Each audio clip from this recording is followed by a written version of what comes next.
What are underrated websites and what do you use them for? Tip of my tongue. It's really effective and has helped me countless times. I always seem to want a word when I'm writing but forget what the actual word is.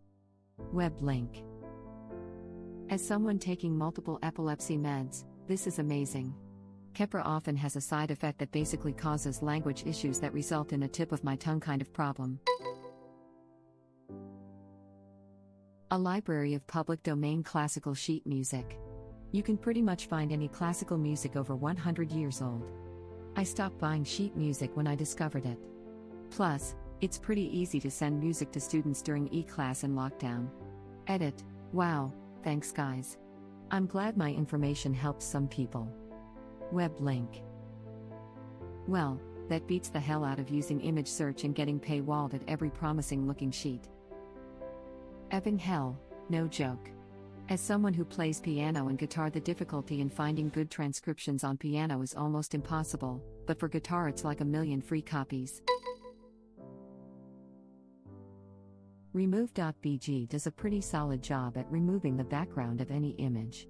You can even just Ctrl, plus, V-con, lowers quality a little, web link. Yep, I mainly use online tools for small photo edits. Remove.bg is what helped me make a new photograph required for my school application, while others went to actual studios. I just modified my selfie. You just saved me a lot of money with your grad school application tip. Thank you. Also, web link. naturalreaders.com. It's basically a text-to-speech site that lets you copy and paste passages into a text box and then the computer will read it back to you. I use this when I need to type out papers, short stories or any other lengthy piece of writing as a way of proofreading. It's nice to use this way because then you can hear your errors read aloud. I use it when I have a lot of reading assignments for college and I don't have time to really get to them all, but I want to listen to a reading while I clean or something. I used to use it for long reports. English isn't my native language and I try to get a listen to my writing to see if it sounds right. I stopped using it once I realized my spelling is just so horrible that it would sound like an alien regurgitating.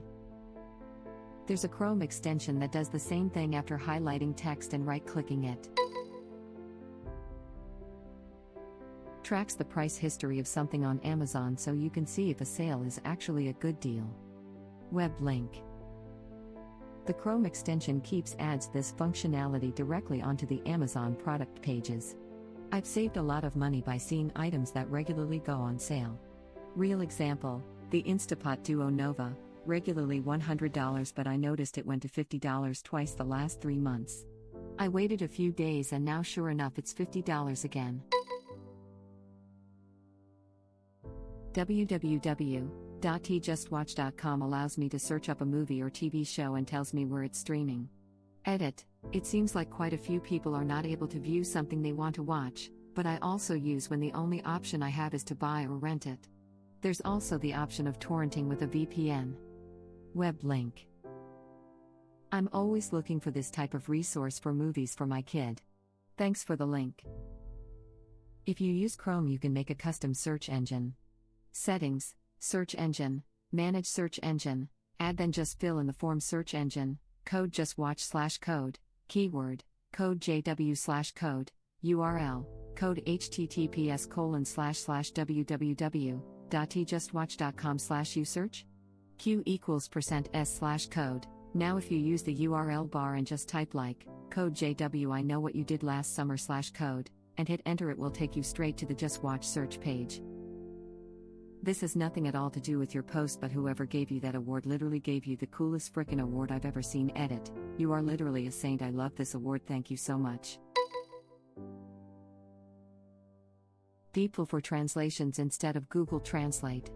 Although language options are still limited, the results are more natural and elegant. I'm a bilingual Chinese/English speaker and use this whenever I can't remember how to say a phrase in the other language. Web link. It's very accurate. Yes. Much words. Tagging onto this, DeepL runs off of the main online dictionary, which is a complete and utter lifesaver for people wanting to learn languages. It will give you the word you're looking for, with all secondary or tertiary meanings, and will furthermore give you sentences with examples of the search phrase. Web link. It tells you in real time where lightning strikes anywhere in the world. Nice to track when there is a thunderstorm where you live. Web link. Good luck to Spain, I guess. Spain getting rocked right now, laughing out loud. Can confirm. I find this site very soothing. It's also cool to see a strike on the map and then hear the thunder a couple of seconds later. If you zoom in enough, they show a prediction of where the sound wave should be. It's usually off by a second or two, but pretty close. I usually check which has even more features. Web link. Tons of free to use images of damn near everything. Web link. I love this one. I'm in a web design course and the professor recommended it. Pexels.com is also very good to use. I find more offbeat stuff there. And Pixabay.com. 10-minute mail. No need to use my own email to read a random website. I made a Reddit account using these emails, account still working fine. This one sounds interesting. Finally, I can get my revenge. I will now create many fake emails and use them to spam the inboxes of porn sites. Domain gets blocked by some websites. I use MailPuff. I use these all the time. They help so much in keeping my daily inbox cleaner. I use a similar website called Yepmail to avoid spam mails. It also has an option to choose how long the email will be valid, an hour to a few days. It's great to make a new Reddit account. Always a good idea to make a new one every few months because you don't realize how much info you give out over time. Had a dude guess what area I lived in the city based off crap I've commented. Scary crap. You can use it to send emails to the future you. Been using it for almost 3 years. It helps put into perspective how much has changed over the course of a year. Web link. Is there a website that allows me to send an email to past me? I've got a couple of things I need to warn me about. Can you CC me? Yikes. This one could be so good or so bad. Hey, looks like you survived, champ. Hey, you. You're finally awake. My experience wasn't ideal. My now wife and I had been together for a year or so and sent an email to our future selves about all our hopes and dreams, getting married, what jobs we'd have, having kids, how good a granny her mom would be, etc., etc. Silly, fun stuff. In the intervening years, most of my wife's family had died, including her mom, and after 3 miscarriages, we'd just lost our full-term little boy. It was a real ouch moment. I'm sure in different circumstances it's a great idea, but in this case, 010 would not recommend. You can always use Gmail to send an email in the future too, but Gmail did not have this function when this website was created. I used this for over 8 years and it really made me feel good whenever I saw an email of myself in the past. I send myself goals and encouragement to help me keep in mind what's important. Online image editor with Photoshop feature. Edit. Thanks for upvotes and awards. Don't forget to visit our /Photopea web link. Reddit link. Photopea is excellent. For those curious, it has the absolute best PSD file support of any non-Adobe product I've been able to find. Yes, better PSD support than GIMP or Affinity. As a graphic designer with nearly 20 years of experience, I don't get the fuss about GIMP other than being free. It has the worst user interface I've seen in any tool I've tried. I'll say that I was starting out with it, just getting used to drawing digitally, and GIMP is definitely not beginner-friendly. Everyone who doesn't need super high Photoshop levels use this. It has most of the features of Adobe Photoshop, and is probably the best discovery I have ever made on the internet, other than DaVinci Resolve editing software. DaVinci Resolve is amazing. Started using it earlier this year. They are masters at tracking down the exact clothes actors wear in TV shows. And they often show a similar cheaper option if your budget is not the same as millionaires. Edit, mostly women's clothes, and no movies.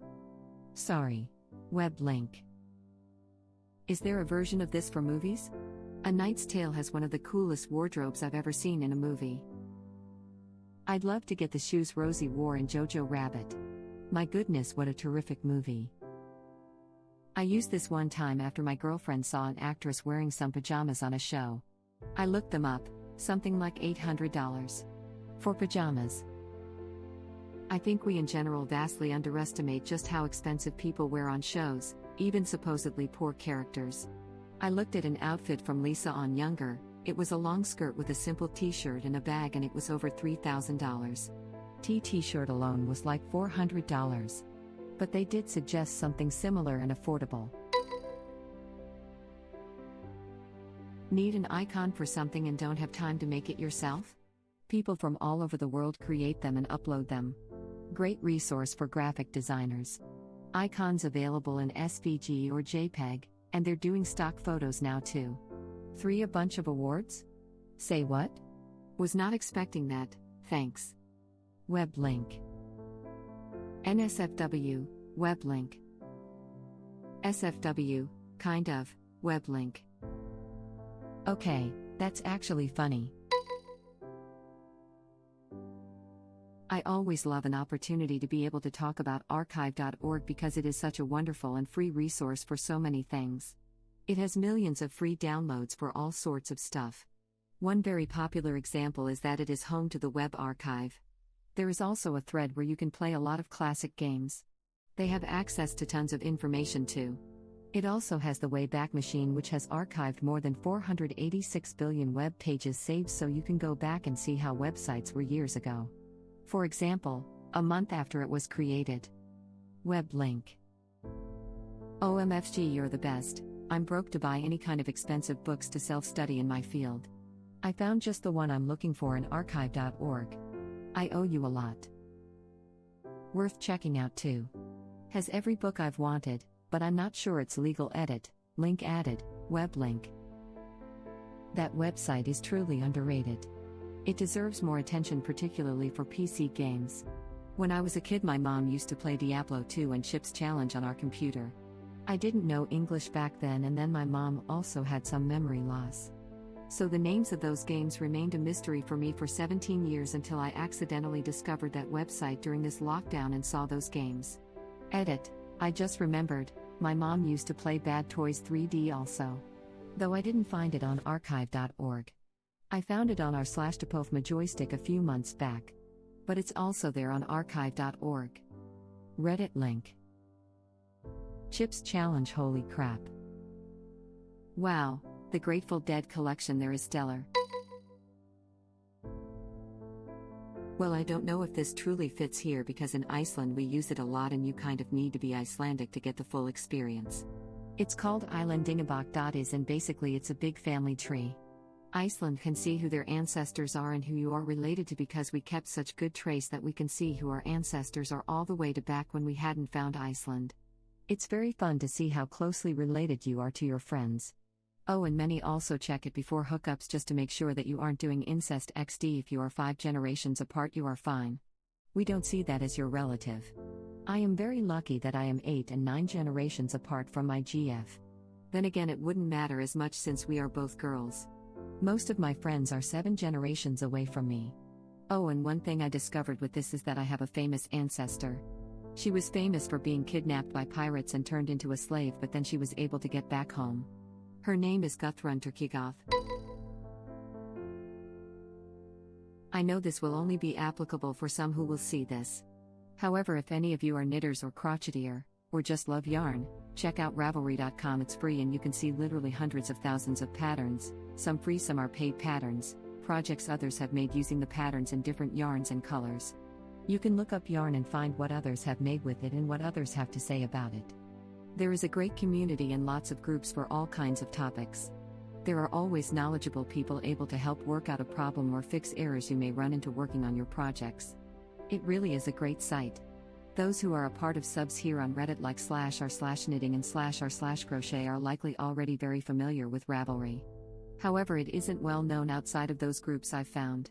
Anyone who likes to stitch or knows someone who likes to stitch should know about it. Is a great place of resources and inspiration. Reddit link. Thank you for watching. If you like our videos, please like them on YouTube and share them with your friends.